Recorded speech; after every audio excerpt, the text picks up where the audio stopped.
want to once again welcome you to the 60-day release challenge. We are less than 2 weeks away right now from the beginning of our release challenge. And I wanted to quickly come before you and tell you a little bit about what we're trying to do here. I have a number of people who have signed up, and I'm so excited. I don't know how many of you are going to get through the entire challenge. I pray that if God put you here, that you continue throughout, because what I want to do is to, at the end, have a celebration. This is huge.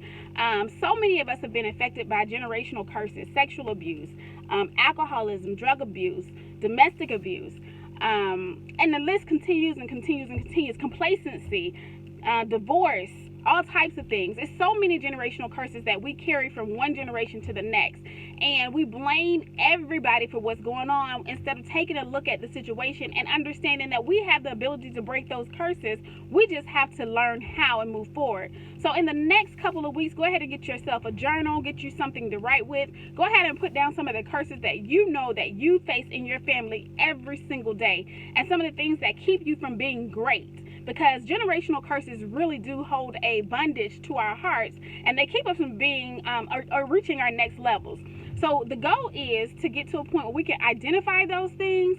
We can decide whether or not we want to deal with them, or we just want to go forward without them. Because sometimes you can reach back to try and grab your family, and what happens is they're so comfortable in that dysfunction that they're not going to recognize it. You're going to hear, you think you're better than us now. You think things are supposed to be that way. But, you know, anytime that you've been living in dysfunction for a long time, you don't want to make that change because dysfunction is comfortable. So we'll talk about that. We'll talk about how to deal with those. We'll dive into some of the generational curses, but this will be just your way of breaking yourself and your family and recognizing those curses, and then moving forward so that those curses don't carry on to the next family. Hopefully and prayerfully, I hope that there's some healing in this, meaning I hope that if you have some broken relationships and you get to understand that that reason that they did what they did is because they weren't taught any better, meaning there's some parents that we haven't forgiven yet.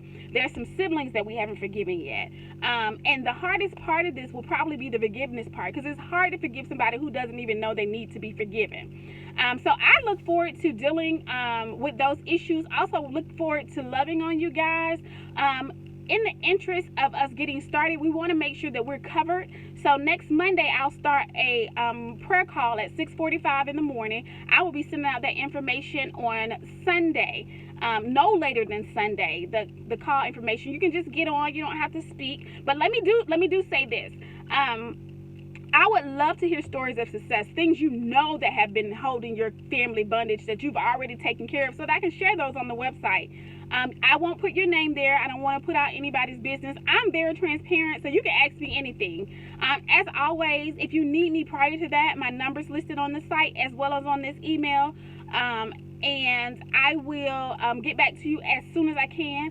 I really am passionate about this, and I love that you guys have decided to join this with me. Hopefully at the end we can have a great celebration. We can meet face to face and talk about our generational release challenge, and then continue to go on forward, because 60 days is not going to heal everything. It's just the beginning, okay? So I love you guys to life. I'm sorry about the atmosphere. I'm getting ready to leave and decided to go ahead and do this while the lighting was good. But I love you guys to life, and I hope to talk to you soon. Mwah.